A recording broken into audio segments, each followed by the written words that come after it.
appreciate your contributions, your support, and I'll tell you this, between now and the next 37 days, if you can donate again, we need it. I'll make those pennies scream, we always do, and it's part of how we beat people who spend more money than we do. But if we get the resources we need to get our message out, we'll beat this guy. We'll beat this guy. We're a little bit ahead in polls. He has to catch us. And it's hard to catch us when he won't engage on issues. What does that tell you he's going to do on television? Go negative. That's all you're going to hear. I'm going to learn all sorts of new things about myself in the next month. I never even knew. And but we have stacked up a lot of good support. This week we got the most important endorsement in the entire Attorney General's race. The Fraternal Order of Police came out. And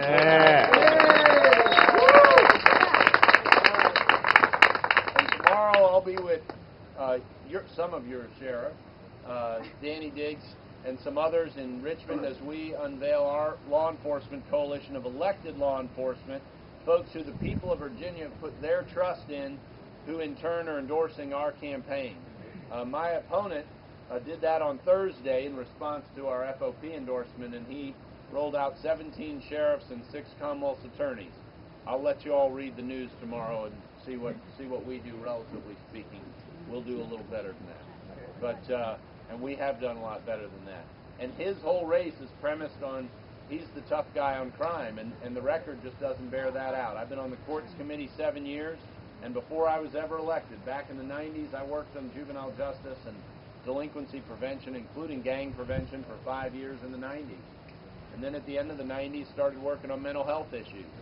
And then got elected to the Senate, where I've been involved in every change to our criminal justice system in the last 7 years, including cracking down on gangs, getting tougher on sex offenders, including internet predators, and as well getting tough on the more severe drunk drivers, people who are above 0.15 BAC or who keep offending. Those are the folks we focused our resources on, and in a time when budgets are tight, we need to focus our resources. We need to be efficient in all aspects of government, including criminal justice. And I've done that. I've done it for years. It's a record he can't match, and frankly, he's not even keeping up on the law. We've had one debate. We had it down here. He got the death penalty wrong. Now, whatever you think about the death penalty, if you're going to be Attorney General, you ought to get it right. You ought to get it right. That's on video for everybody to see. The next month, in July, well, really late June, we had the Melendez decision, the U.S. Supreme Court decision that I think was a right decision. Make sure you understand that. But it did throw a monkey wrench in how we prosecute drunk driving cases, drug cases, anything a lab technician could be involved in. And I asked the governor to call a special session after talking to prosecutors and, imagine this, reading the case. What a great idea. That afternoon, my opponent came out and called that a political stunt. Now, I cannot wait this Friday at 10 a.m. when we have our next debate. He's been ducking them for 4 months. I'm going to ask him when he read the Melendez case.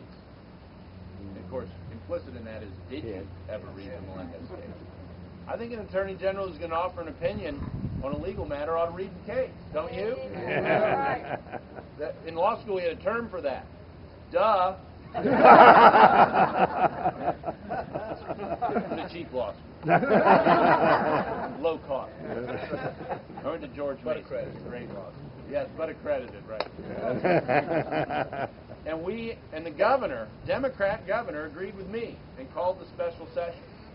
And, you know, you can bet he didn't want to do that.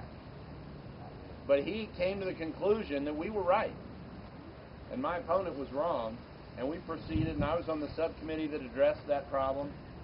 They implemented 2 of the 3 fixes that I wanted to utilize, and we'll look at the last one. The last one was video testimony, live video testimony. We'll look at that in January. And we haven't lost a case because of Melendez since then. By mid-July, in only 3 weeks after the Melendez decision, we'd lost 5 drunk driving cases just in Fairfax County, where my opponent and I both live. Just in Fairfax. That's not the rest of the state.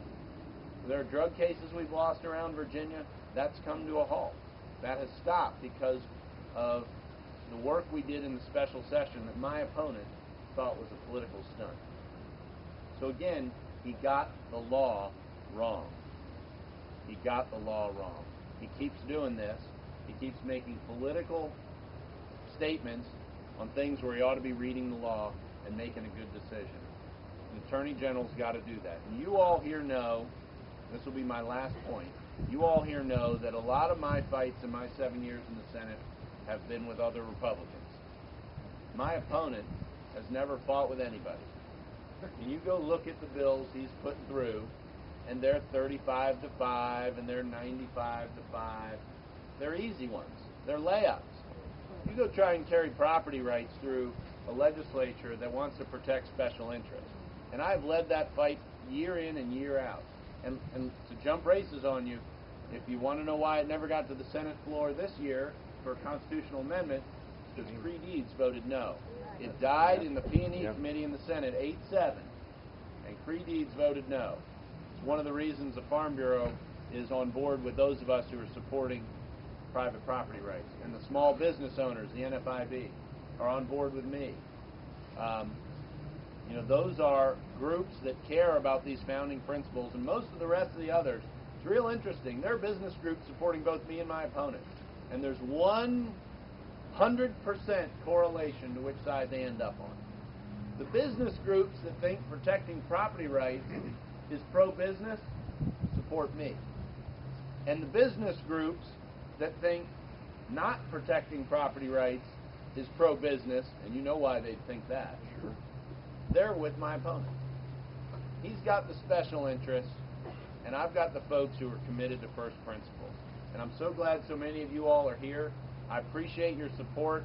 Please keep saying some prayers for us for 37 more days. We need the help.